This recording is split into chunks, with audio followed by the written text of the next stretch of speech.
You're listening to 101 with Tommie Zam. On the 19th episode, we sit down with Julia Kennific from Favorite Daughters, talking about music and life. Let's do this. Hey, what's up, Julia? How you doing today? I'm good, Tommie. How are you?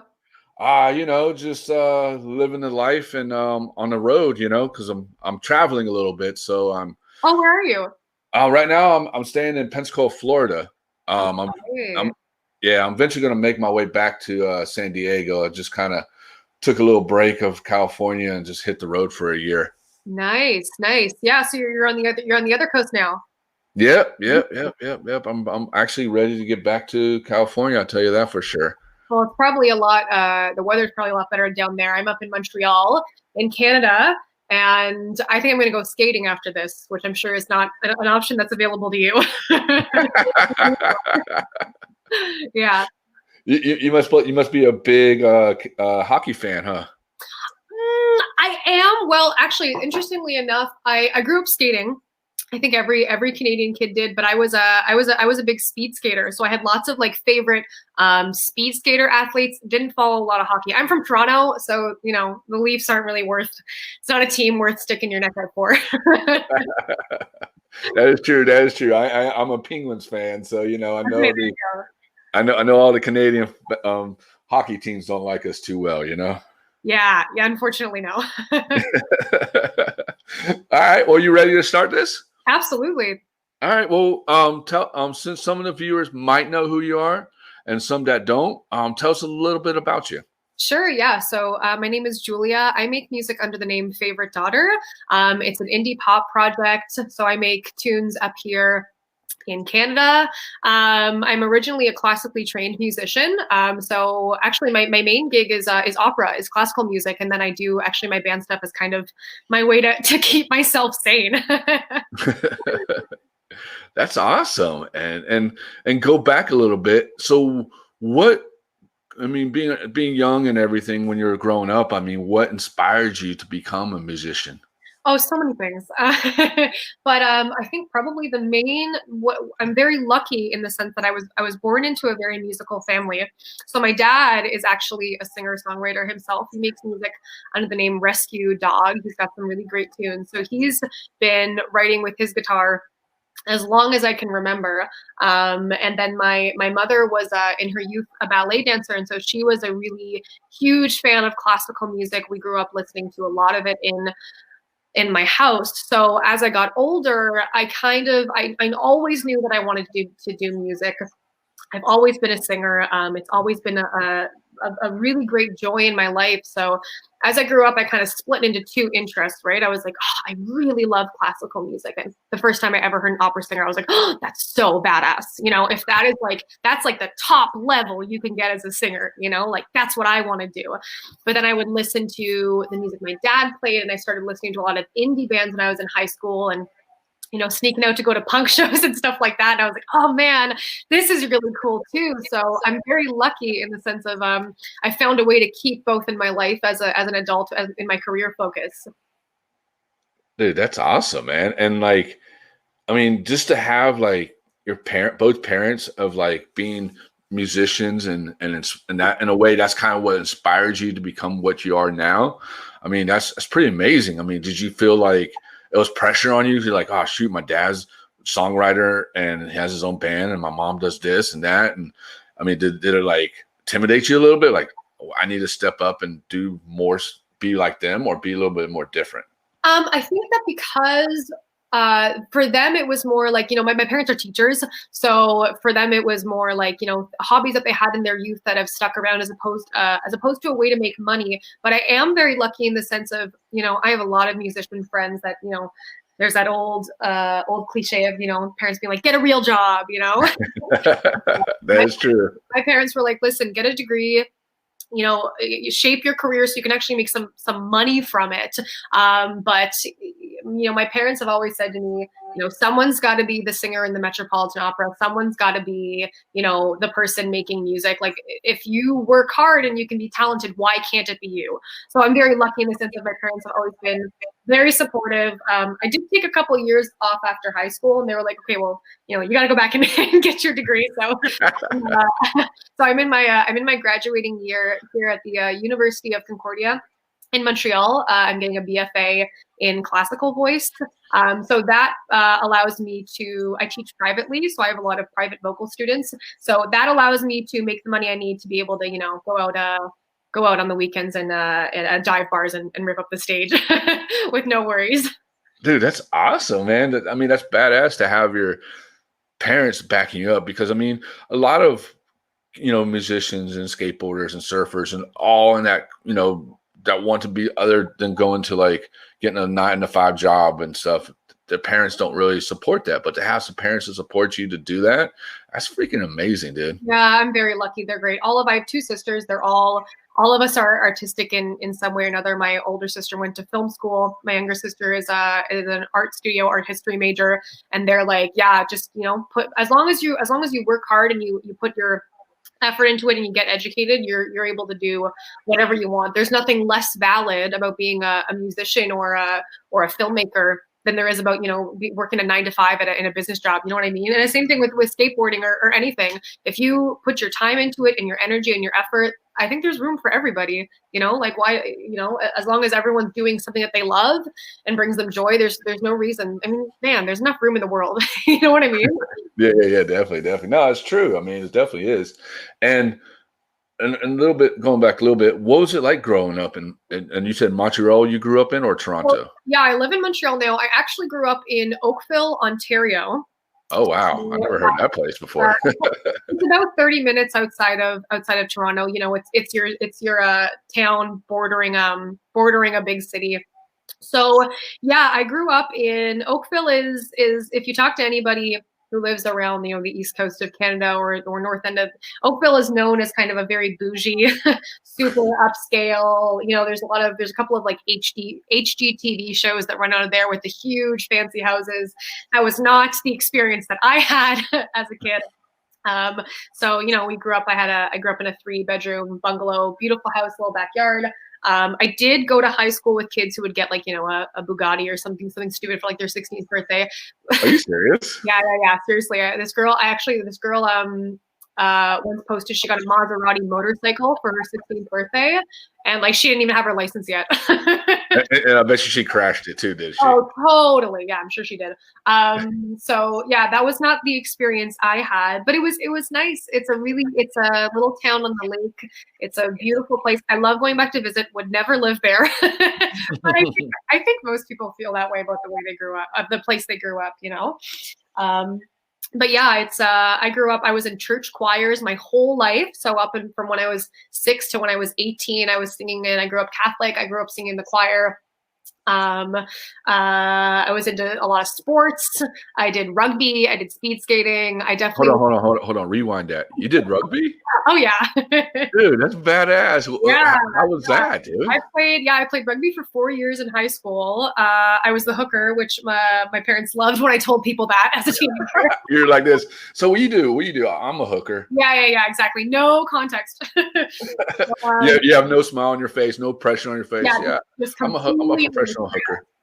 Yeah, exactly. So, but I got into rugby to because I was a speed skater, right? So I needed something on the off seasons to keep up my my physical, my athletic ability. And rugby is super lower body focused, right? You really like quads, glutes, like that's, you have to stay super low, especially in the scrum. So that was why I originally got into it. But yeah, there came a point where, you get later in high school, you start looking towards post-secondary, and it's like, okay, you got to pick one. Do you want to spend all your time on music, or do you want to do sports? And I was like, ugh, well, I mean, I guess music, it was a pretty obvious choice, but yeah. That's awesome. I mean, rugby, that's pretty badass, man. That's like, so you go there and beat the hell out of people, basically. Oh yeah, it's basically like just like, and I think especially for teenage girls, you got so many hormones. Like, I mean, teenage anybody really, but you know, just being able to get out on the field and just like, I mean, yeah, like tackle people. It's the best. Dude, that's crazy, dude. I mean, that's awesome. I think that's pretty badass. I don't know what to say about that, but that's pretty cool.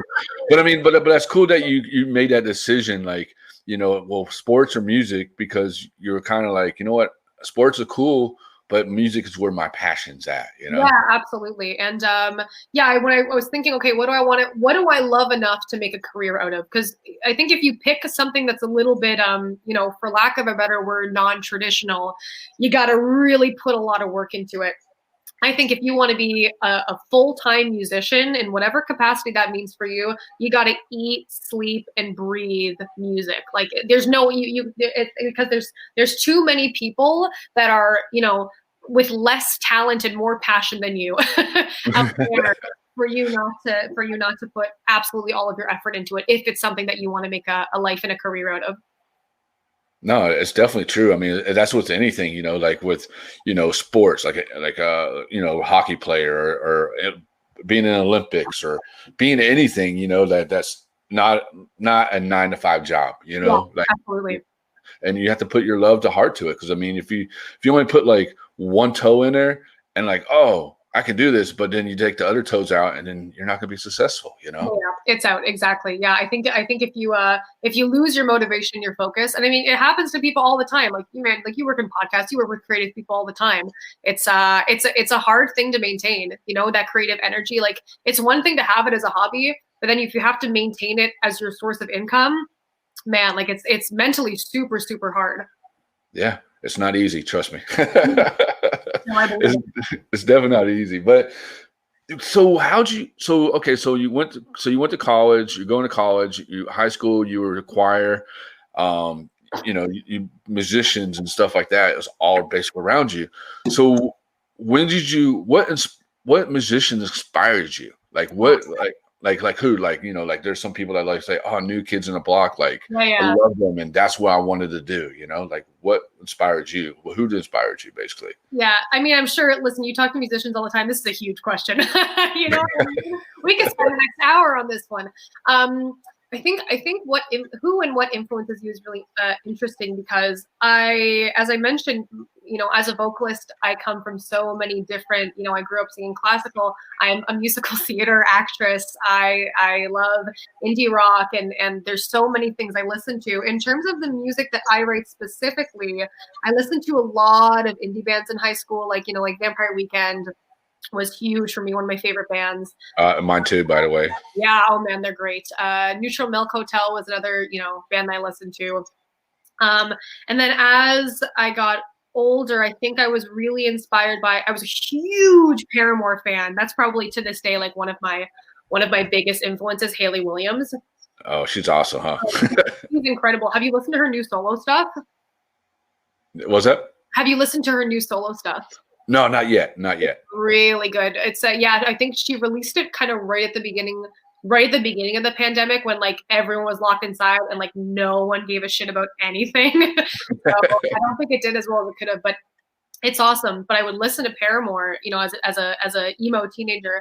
I'd be like, oh man, like, you know, it's so inspiring to hear a woman with such a powerful voice fronting a band. So I think she was huge inspiration for me. In terms of who I listen to now, a lot of Courtney Barnett. I'm a huge fan of hers. I went to go see her the summer before last. And man, she shreds. She's insane. If I could be half the guitarist she is, I think I'd be really happy.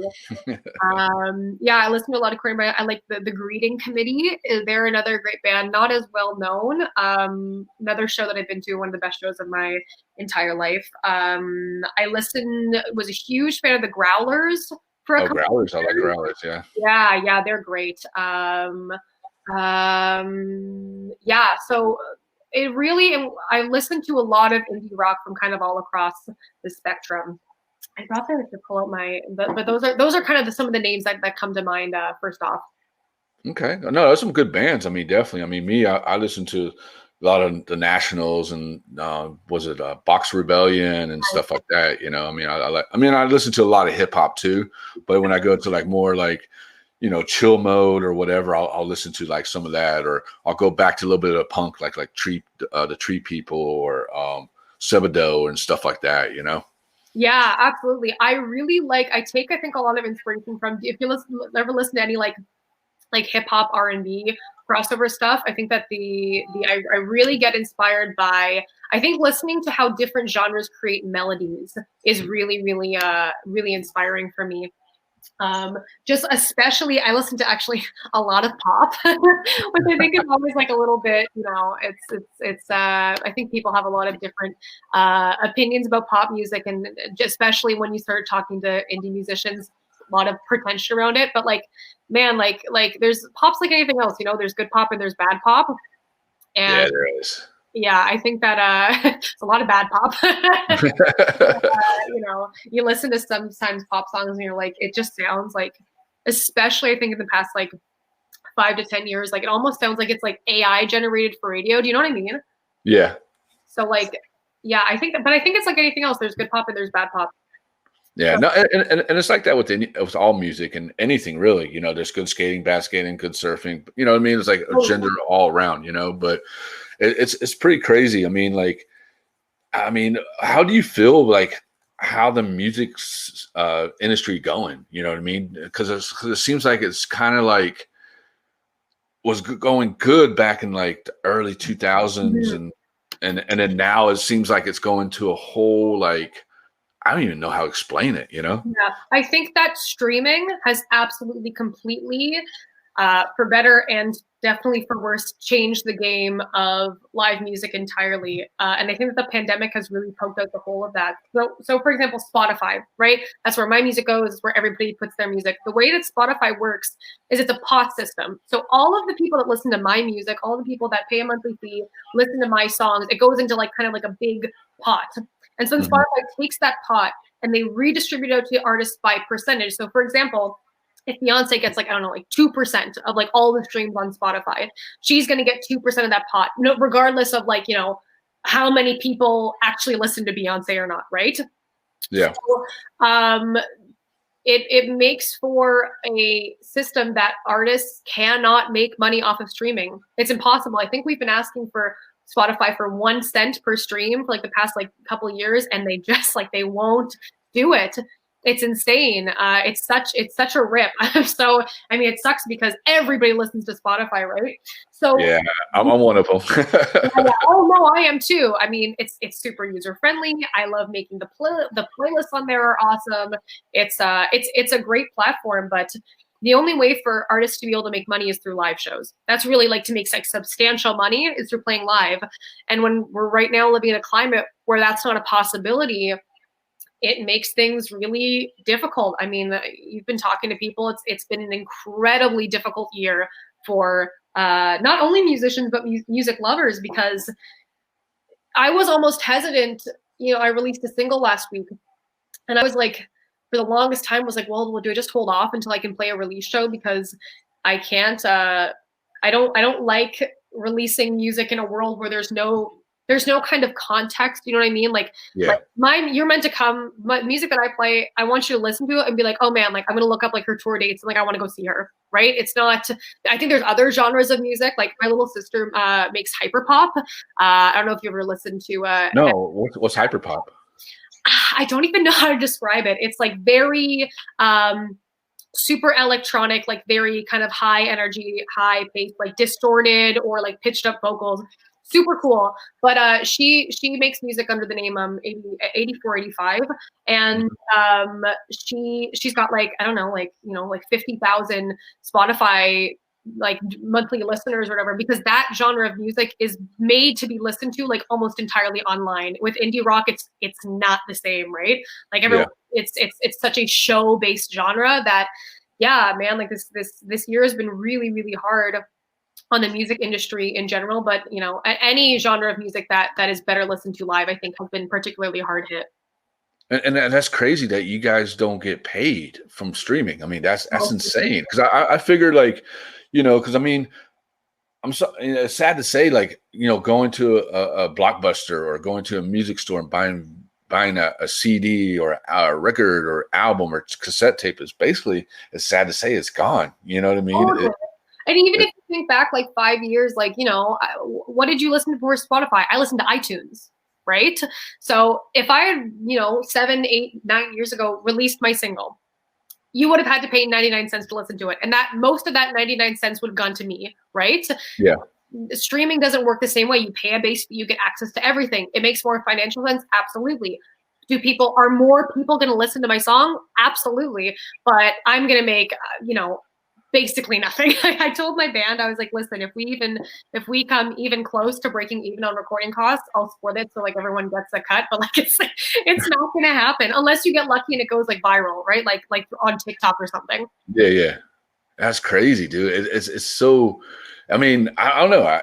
To hearing you tell me this stuff is kind of like pretty cool, because it's like, because I mean now people know, like, dude, these musicians are out there singing their asses off and dropping these albums and trying to live life, and it's more of a struggle for them because they're not getting paid to put streaming their songs on Spotify or whatever, Yeah, exactly. So yeah, I mean, really the only way to make money now is through live shows, and when you live in a world where that's not a possibility, it's like, okay, what do I do? Like a lot of my friends after I dropped my single, they were like, oh, like, when's the album coming? And I'm like, man, like when somebody pays me to do it.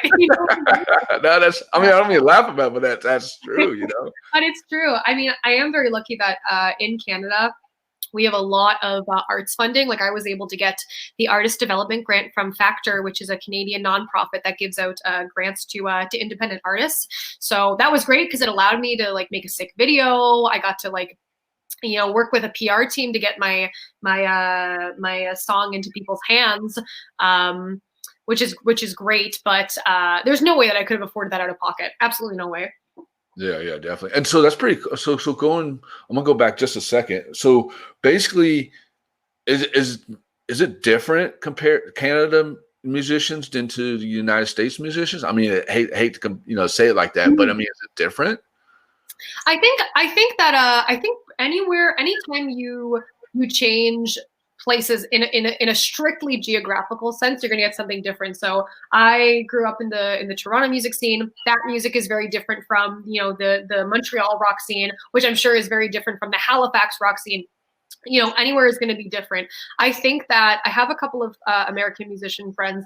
I think the grants and the funding is a pretty major one. Those are pretty ready, not like crazy easy to get, but pretty readily available in Canada. So I think that it is nice to have support from the government in that way. Although that being said, I don't know if you heard. So you know Grimes, right? She's dating Elon Musk. Yeah. Yep. So she actually applied. She's literally like, I don't think they're married, but she's dating a billionaire. And Factor, the same company that gave or nonprofit, excuse me, that gave me grant money, gave Grimes grant money. They gave her $90,000. Holy shit! And everyone, when it, because that information is public, right? So yeah. when that hit the news, everyone was like, what? Why? Yeah, I mean, she's dating a freaking rich dude or married, whatever, Like she's hardly. I think she's technically quote unquote independent because I'm pretty sure she releases under her own label. But like Grimes does not need $90,000 from the Canadian government. She doesn't even live here anymore.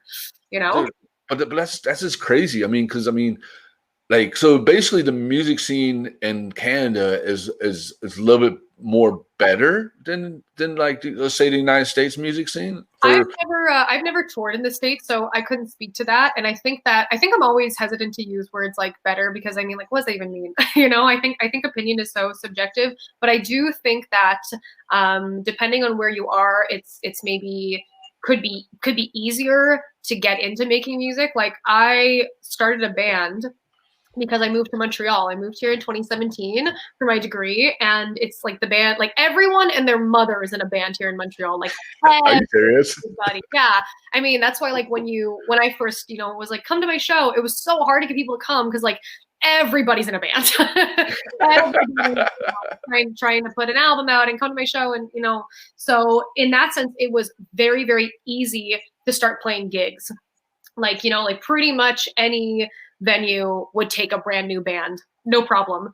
If you can get like, like 5 of your friends to show up, and they all buy beers, like, no one's gonna get mad at you. So yeah, I think that has definitely been hugely helpful for me in the sense of I think I decided that I was going to start a band, and I got some people together, and I think we played a show like maybe like 2 months later. Like we had to throw a set list together. Like it was very easy to start playing music, and I know that it's not like that everywhere. Yeah. Damn, that's crazy, dude. Like, I mean, going to Montreal and like try to start a band, and all of a sudden you're like, oh, well, yeah, I'm in a band too. Well, if I'm going to go to the show, well, you want to come to my show, you got to go to my show too. So it's kind of like that, right? Yeah, exactly. Yeah, I am in my like late teens, early 20s. I dated a lot of like guys in bands, and I went to so many shows as kind of like one of the band girlfriends. And as someone who like made and wrote music myself, I was like, I just feel like I could do this better than some of you. Oh, I'm sorry. No way. What did they say about it? Well, I kept it to myself, and then I when I moved to Montreal, I was like, you know what, New Year's resolution, I've always wanted to be in a band. I'm just gonna do it. So so I was very lucky that I was in a city that made it very easy. A lot of musicians around. It was very easy to find people. That's funny. And you would so let's say example, you're dating a dude that's in a band and he sucked, and you'd be like, all right, dude, I'm done with you. Yeah, I was in actually I had a very brief engagement when I was around 2021. Mm-hmm. Brief being the operative word. But I like that. But yeah, he was a bassist. He's like a total alcoholic, and he sucked. He was such a bad bassist. He got kicked out of his band. So the fact that I would have to go to shows to watch him play, and he would just be like just so wildly bad, I was like, there's no way that I can be like trying to support someone and not at least give making my own music a shot. You know what I mean? Yeah, you'll be like this. Can I have like 5 more shots of tequila? Just seriously. I was like, yeah. He'd come up and be like, yeah, baby, we're great.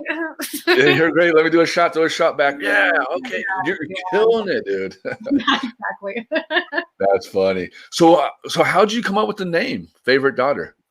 So it came from a couple of places. Are you familiar with the band The Vaccines?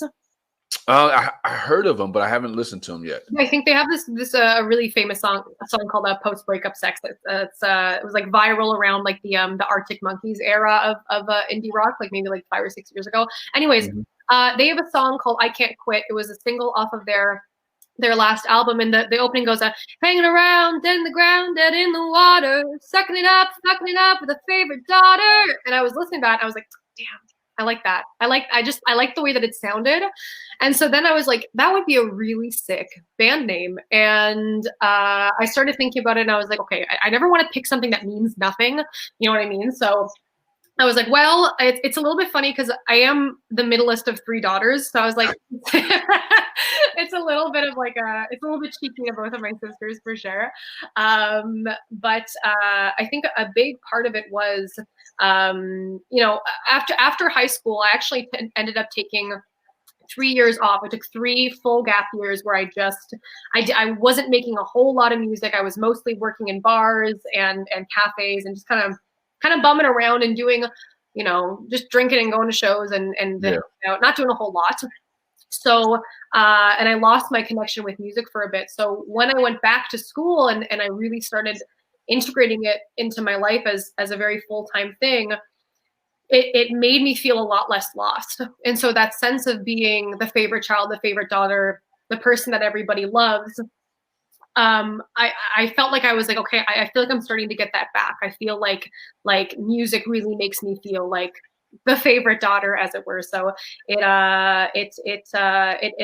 worked out well. My band actually before, up until, for the first year and a half, we were called Hildegard, like as in Hildegard?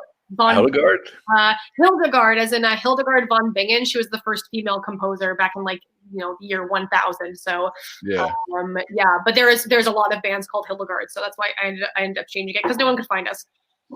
No one could find you. They're like, Hildegard, wait, is this the same Hildegard we heard the other day? I don't think so. Probably not. It was originally like I was an all-girl punk band, like punk, like indie rock adjacent.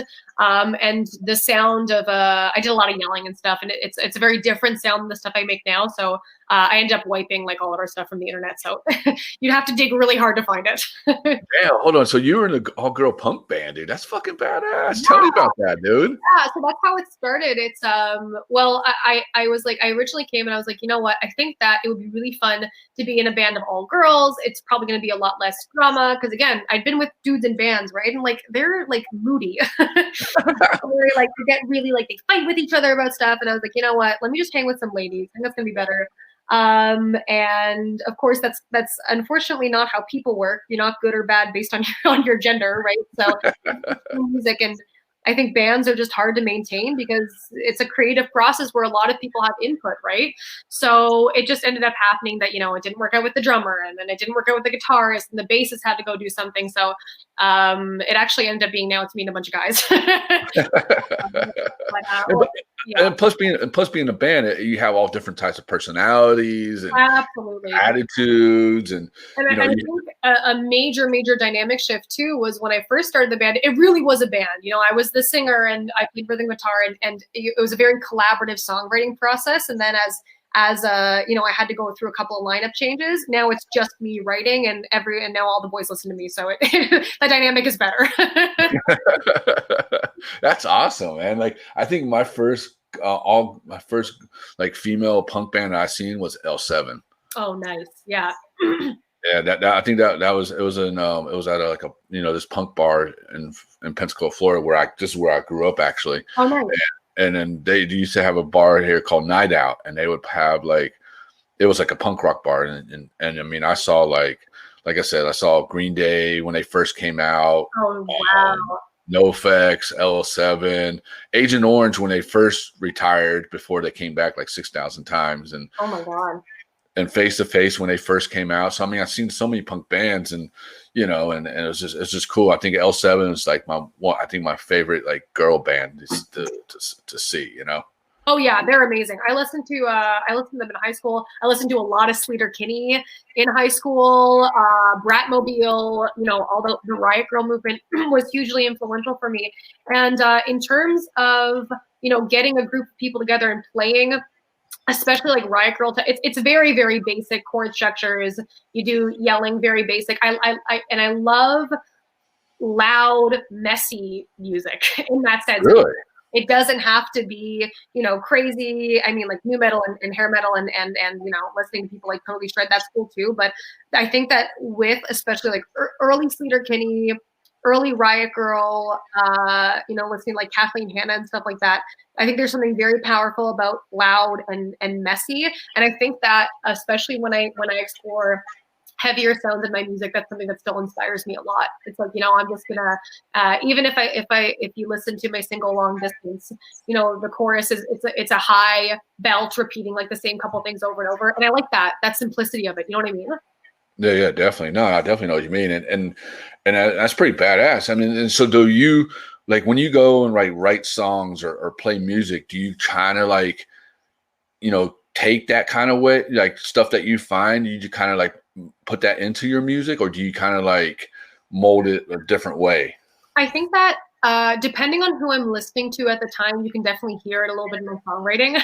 Like I wrote a whole slew of songs in the summer of 2019, and I was listening to pretty much like Courtney Barnett's discography on repeat, like nothing else. Uh-huh. And I think that's pretty apparent. Like even like, I'll listen to if you listen to actually her song City Looks Pretty, back to back with Long Distance, they're in the same key. Which I didn't even realize at the time that I wrote it, but I've been listening to that song on repeat. So it shows a little bit, and you can definitely hear the inspiration. In terms of what I've been writing lately, I've been listening to a lot of like Lucy Dacus, Boy Genius, Julian Baker, Phoebe Bridgers. And you can definitely hear a lot of that. And that more like a little bit more folk influenced. So yeah, I think what I'm listening to at the time, and also situational, right? I think that I definitely was writing heavier stuff that was a little bit more intense when I would jam with my band once a week, right? But I mean, this past year it's been me in my apartment. It's been a lot of like solo guitar stuff, and it's nice. I like to look at it as a blessing to be able to write in different capacities and explore different things based on what I have on hand. No, that's awesome, man. And do you feel like writing your own music is hard because sometimes you got to think of like life experience or something that you saw on TV or whatever or news or whatever? Do you feel like that what helps you write your music? So yeah, my songwriting process is it's a little bit messy in the sense of I will literally be like walking down the street, either listening to music or maybe not, just looking around, and sometimes something will come to me like a line or whatever, and so I'll grab up my phone really quickly, I'll write it down. So and then usually at the end of the week, I have all this stuff on my phone. I take it, I put it into a Google Doc, and then I start kind of like almost like putting together the piece of the puzzle. I'm like, okay, I came up with these two lines and those. Oh, that sounds good together. Now, okay, I can think of a rhyme to connect them. And what does that remind me of? Okay, what is the theme that connects these? Okay, it's about a breakup or about I don't know, winter, or about my first apartment, or about a dream I had, whatever. And then I'll kind of I'll either go lyrics first, music second. So I'll come up with, it's actually, that's easier to me if I come up with a full set of rhyming lyrics with like, a similar, I can't remember the word, but similar amount of syllables per line or whatever. Mm-hmm. If I pick up my guitar, I get some chords together and I sing over top of that, and then I have the lyrics in front of me, and that's easy. Or I'll come up with a musical idea I really like.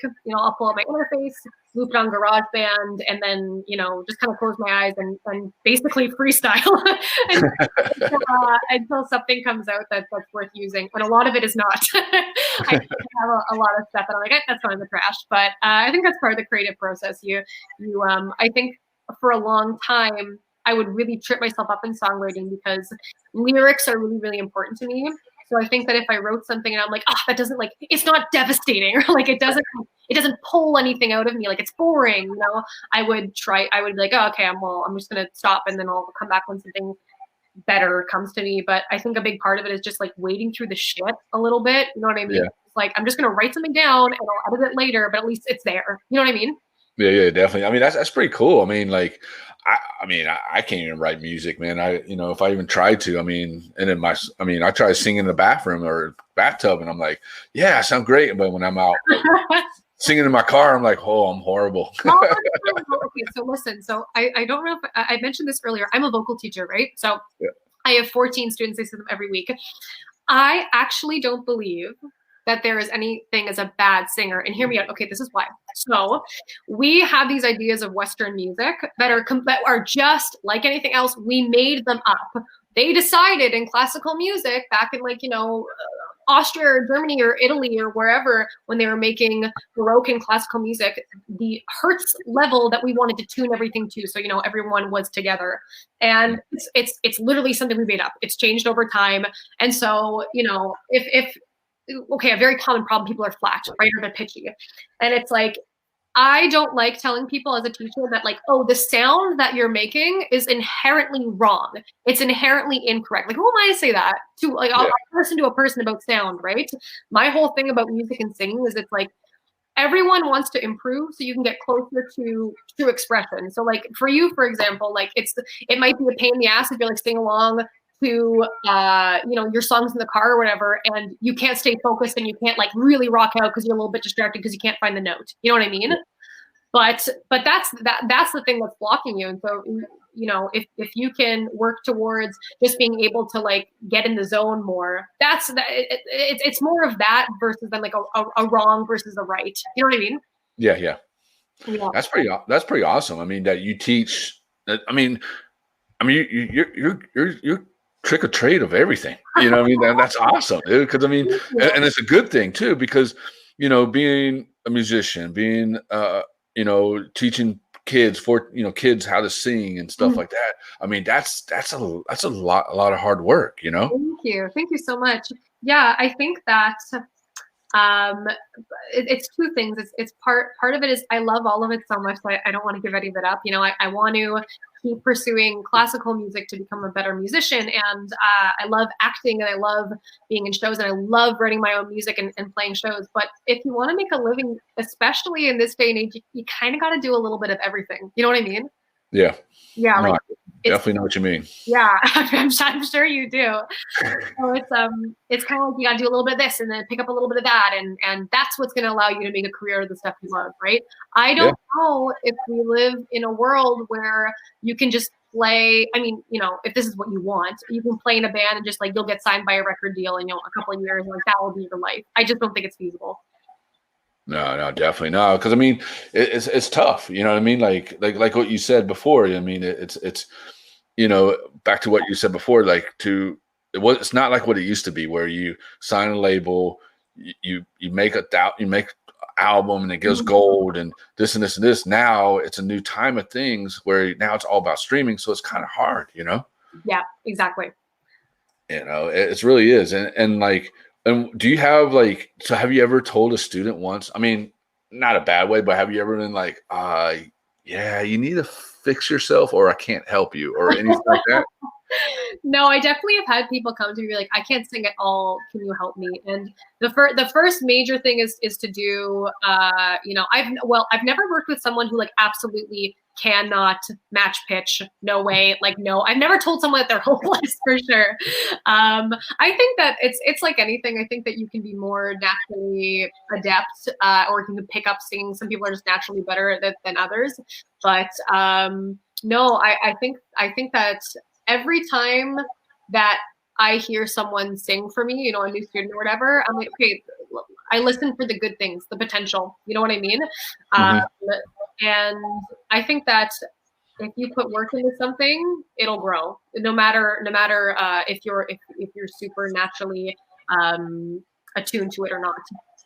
Yeah, definitely. No, I know what you mean. And like, have you ever like in your students ever gone like well known from you, or have they ever come back to you and said, thank you so much, this is what I've been doing with my music, thank you so much, you know, you helped me so much, or anything like that? Well, I think definitely most of my students are still with me. Definitely I've had a couple of students that, you know, they drop it if they're busy or whatever.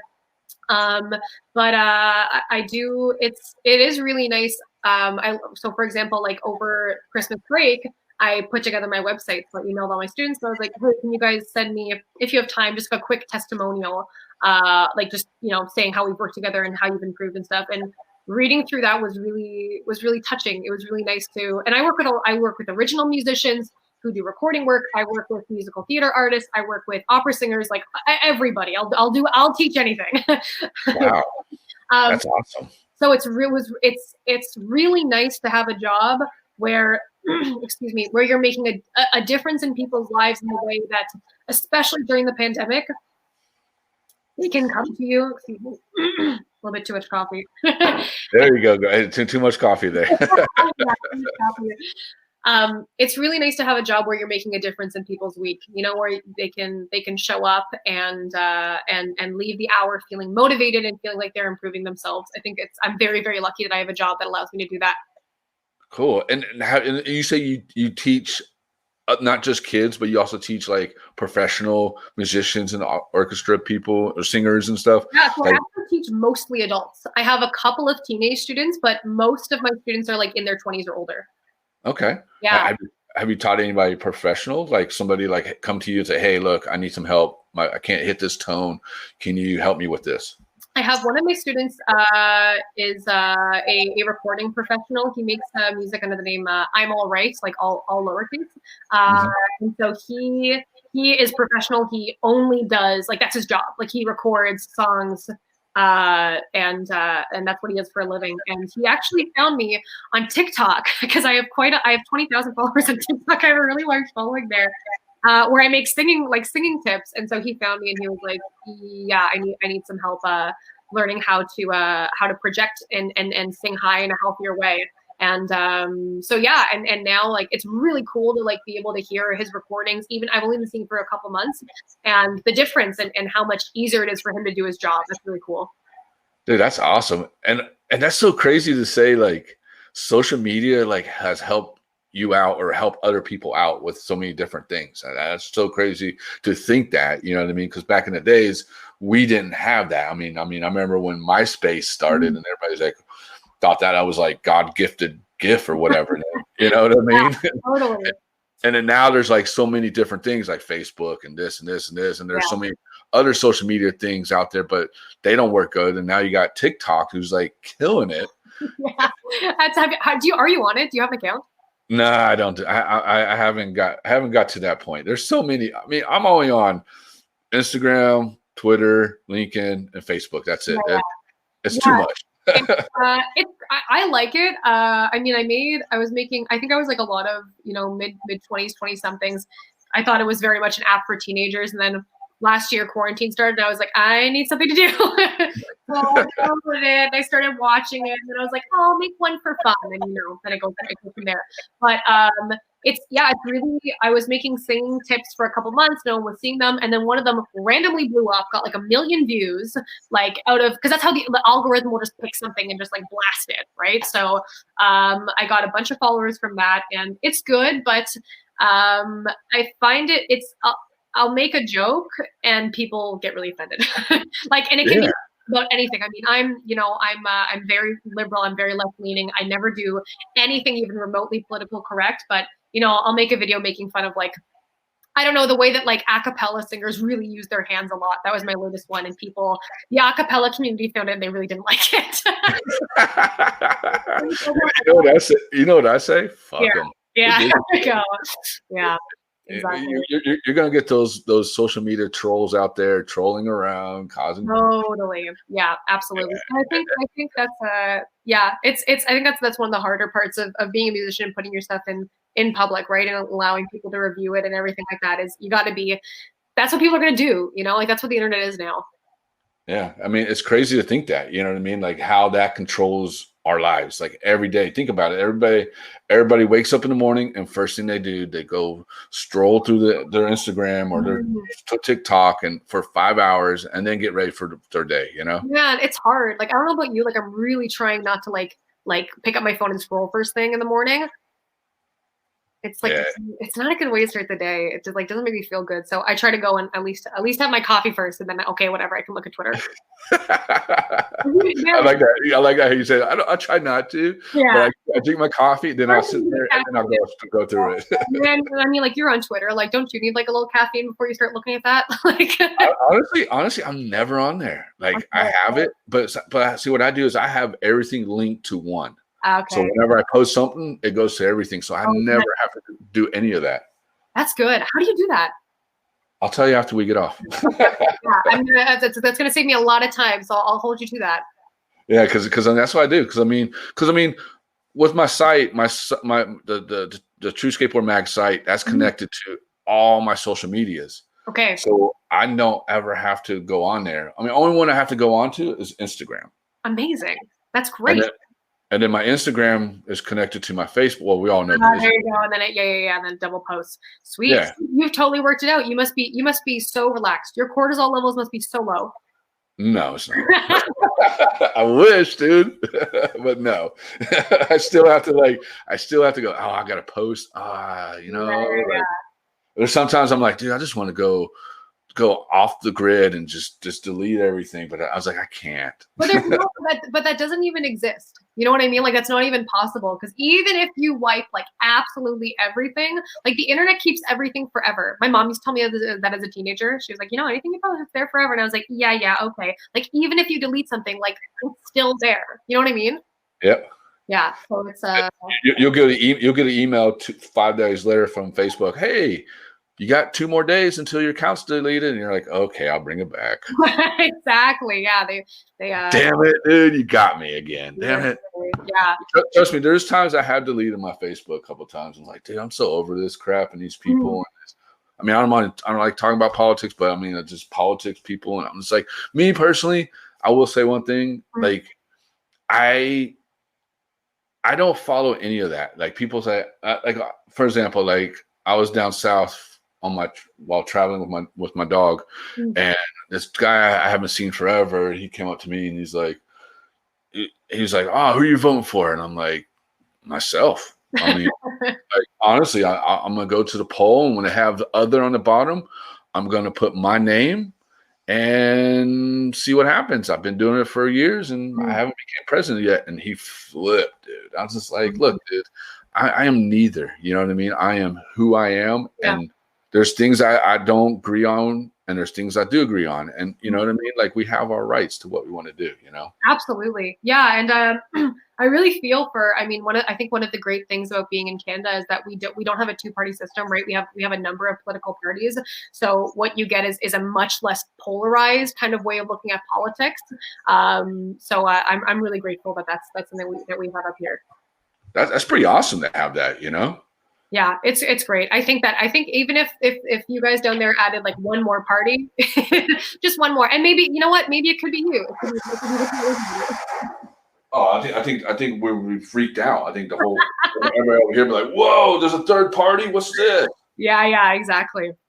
They wouldn't know what to do. I'll keep my fingers crossed for you for your next write-in. Yeah, we'll see. We'll see. It's whatever. But so you just dropped this music video. Tell us about this music video. I did, yeah. So my debut single is kind of a solo project, Long Distance. So I wrote the song. Basically, it's about. I wrote it when I was in Halifax in the summer of 2019.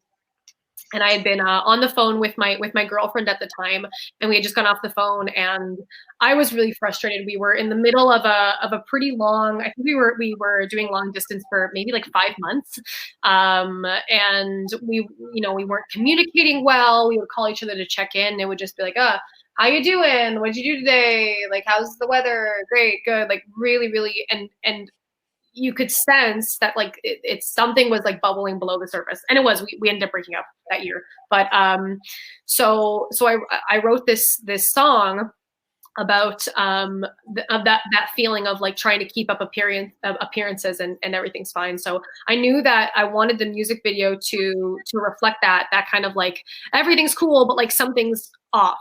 So yeah, the music video features me. I'm gonna. Did you get a chance to watch it?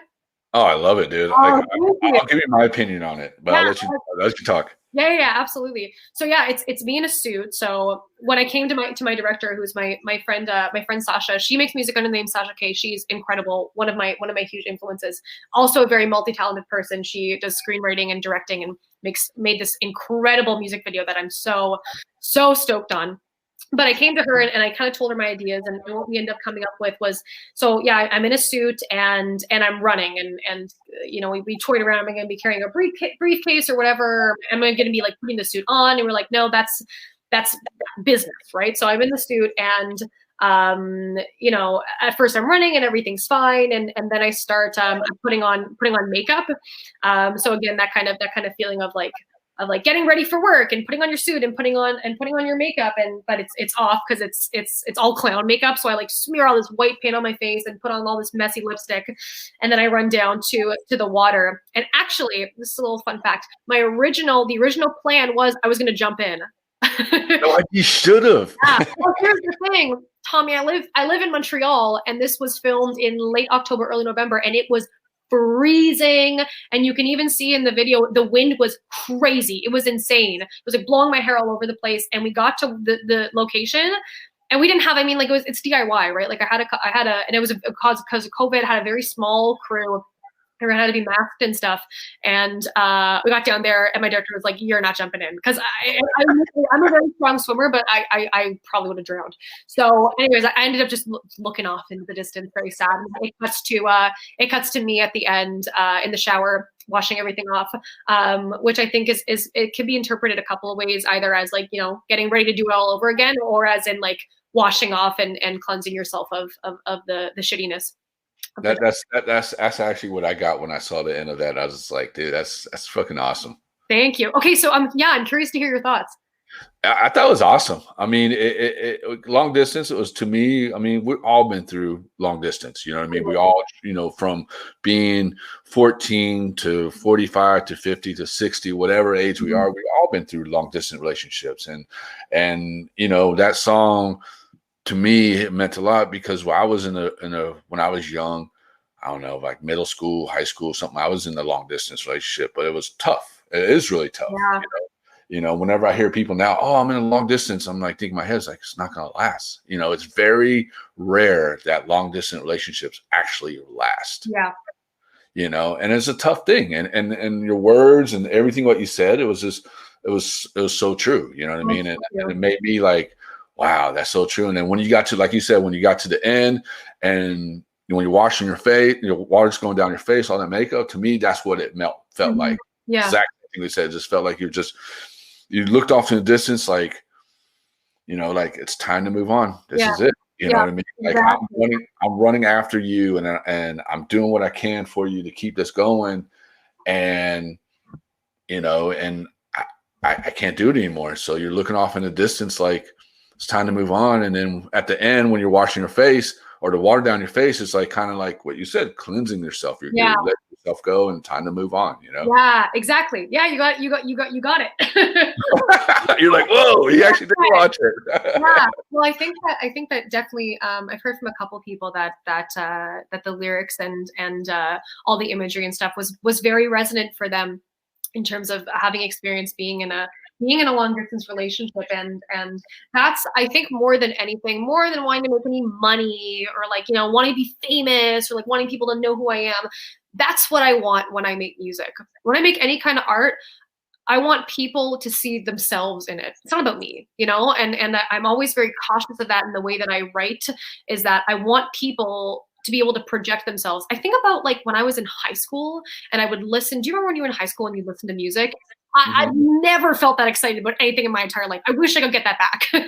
You're like listening to it, like your favorite album in high school, you put it on and it would just be like you were like on another planet. That's what I would do.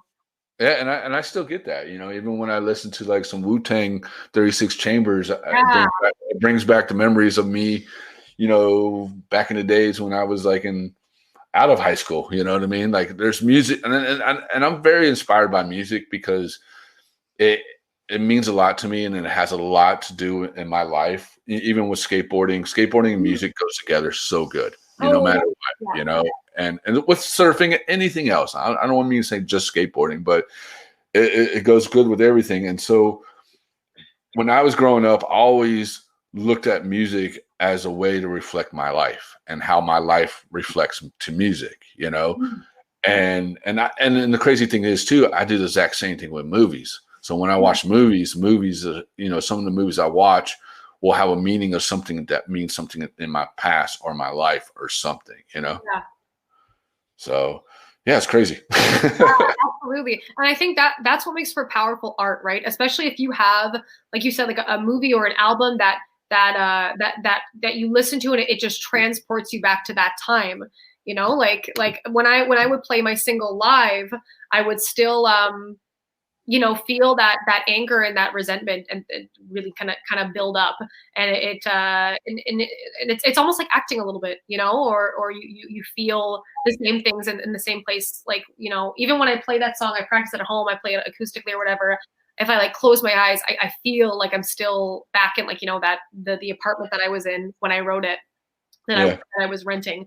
And I think, to be able to give a song to someone that they can listen to in a couple of years and maybe remember when they listened to it when they were going for a run in January during the pandemic, or they listened to it after they broke up with their partner and yelled along to it in the shower. Like that's what I want to give to somebody. You know what I mean? And another thing too, your song remind me of the movie Long Distance with Drew Barrymore. Okay, so you're not the first person to say that. I actually haven't seen it. Yeah, Drew Barrymore. Yeah, no, I haven't seen it. I think it's Going the Distance. But yeah, it's about it. It's Long Distance. Yes, what it is. Yes. Sorry, my friend. I couldn't remember. Long Distance, Going Distance. It's the same thing. It's almost the same. Yeah. No, maybe I'll watch it tonight because I haven't seen it. Oh, you haven't seen it? I haven't. No. What, dude? Your song would have been. I mean, the Box Rebellion was great. Okay, they were. I don't mean to give that away, but they were great. And the song that had in that was great.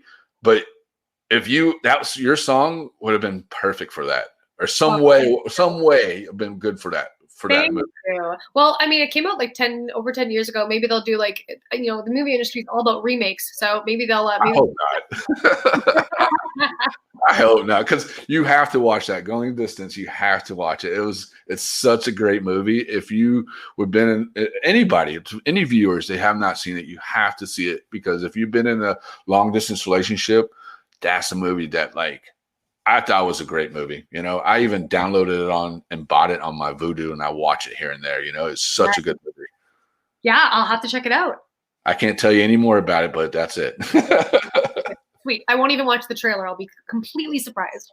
You see, it's like, and you shoot me a message like, "Yo, I watched it and it was great." I'll give you my full review. Full review on that. Don't worry, I won't put it on Rotten Tomatoes. Awesome. Thank you. And two more questions. So what do you have planned for 2021? Yeah, it's a great question. I think that it's regardless of what you do, it's a hard one to answer, and I think it's something that I'm tentative to answer because I don't know what's going to happen. I had lots of plans for 2020, and look how that turned out, right? Yeah. I think a main thing for me is I really want to do a full length album, a full length project. I would love to be able to do that. I want to keep writing music. I didn't write as much as I wanted to in 2020. I was experiencing a lot of creative blocks. So I think I'm going to write a lot more. I'm graduating from my undergrad.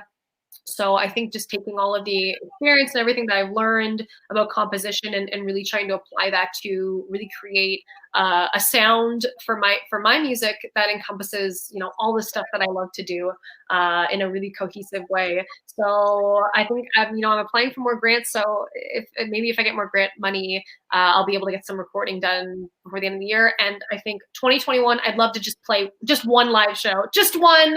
Have everybody 20 feet apart. I'll wear 7 masks. Like, just you'll be passing out favorite daughter mask at your show. Exactly, branded. Yeah, exactly. It'll be with me in clown makeup. That's the mask. Dude, I will fly to the show to see you perform in clown makeup. Oh, thank you. Yeah, maybe that'll be my new thing. Is I'll just show up and that'll be my show look. Dude, that'd be awesome. Yeah, I think that there definitely is a want after when we're able to play shows again I love going to a show when it's a show, you know what I mean? When the artist really goes that extra step to create an experience as opposed to just playing music. I think I'm thinking like, uniforms for the band. I want there to be like some element of showiness. I've done like spoken word poetry in the middle of my gigs before, like with my band playing. So I think just creating kind of an experience for people that when they come back to see my show, it's like the wait was worth it. I think this world is going to throw one big party when we all hopefully get back to normal. Totally, it's going to be like absolutely like the Roaring 20s all over again. Yeah, it'd be like 1999, like the Prince song, 1999. Yeah, there you go. And the last question before anything else, what can you tell? What inspiring words or phrase or whatever that you can tell the next upcoming musician or vocalist or anybody? Like, what can you tell them to help them out? Make art for you. Make art in a way that is authentic for yourself. Don't make it for other people to like it, because at the end of the day, you're expressing yourself. Don't make it for anyone else. Don't make it so it gets good streaming numbers. Make something that regardless of how it performs and regardless of what comes of it, you can look at it and be absolutely proud because it's completely yours. That's what I would say. That's awesome, dude. That's so true. Yeah. That's 100% true. Definitely. And you got something to play for us, right? Yeah, I'm thinking that. I got my guitar here, and if you just give me 1 second to set up, I will very happily do a song. So because I have a single out that's a little bit sad and a little bit loud, a little bit angry, and a little bit messy, what I thought is that I could play something of mine that's a little bit more chill, a little bit nicer, and that's maybe a little bit more well suited for definitely for the podcast format, because I don't want to scream at the top of my lungs. It might be a little bit jarring for the listener. I don't really care. I mean, you do whatever you want to do, girl. If you want to rock out and scream, hey, do it, dude. Awesome. I'm sure my neighbors would love that. So just give me 1 second here. You can tell me how the sound is. It's just turning on. How's that on your end? Perfect. Cool. Awesome. So this song is called Feel Fine, and I wrote it about actually just about a year ago. I was in a songwriting class, and I had just started dating my girlfriend, and we were kind of in this, and you know that beginning phase of dating where it's a little bit unsure still, things are going really well, you haven't officially called it yet, but there's that sparkle and that excitement, but also a little bit of that hesitation, right? Yeah. So yeah, that's what that's about. It goes something like this. It's the way you look with the sunlight streaming, stuck between awake and dreaming. Oh, it's honey sweet, gives me cavities. January's here and it's okay, 'cause even through the cold and gray, the words are still unsaid. You're making me forget. I've never been so good at the in-between, but if you ask me how I've been, I feel good, I feel great, I feel fine, I'm feeling finer all the time.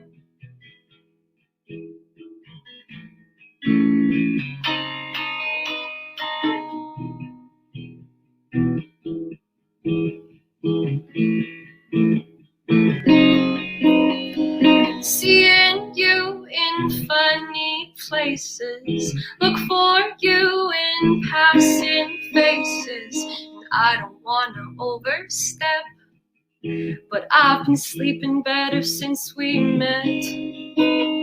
Can't shut my head up about tomorrow. This happiness feels borrowed still, oh no. Can't look away, you'll disappear, you're sure to go. Unsteady, unsure, a sight unseen. Go on and ask me how I've been.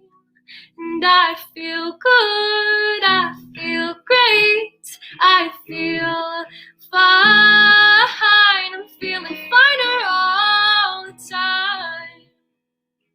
Oh, oh, oh, calm my nerves, take it slow, I don't mind, I'm feeling finer all the time.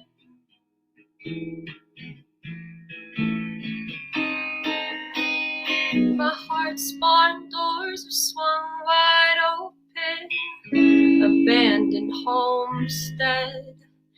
Dread knocks on my ribcage and it climbs up into my head. I wish that I were braver, oh, I wish it wasn't true. But there's a word for fear of ghosts, but not how I could be to you. Oh, oh.